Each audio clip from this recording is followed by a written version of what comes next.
Lovely கிச்சன்லேருந்து உங்கள் lovely Selvan. இன்றைக்கி நான் வந்து ஒரு 4 மணி பலகாரம் செஞ்சு காட்ட போகிறேன்.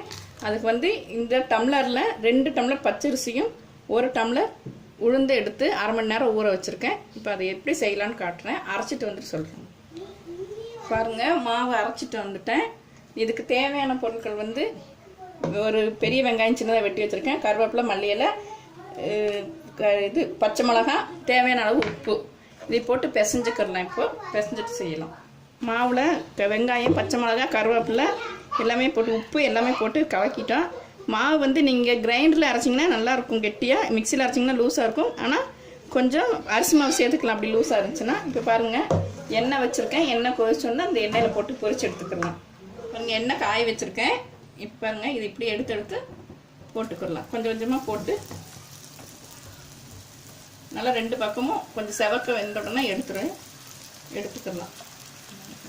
நல்லா 2 பக்கமும் வெந்துருச்சு பாருங்கள். இப்படி இந்த அளவு தான் வேகணும். வெந்தோடனே எடுத்துக்கலாம். எடுத்து சர்வ் பண்ணிக்கலாம். நல்ல மொறுமொறுப்பான ஒரு 4 மணி பலகாரம் ரெடி ஆயிடுச்சு. அரை மணி நேரம் அரிசி உளுந்து ஊறினா போதும்.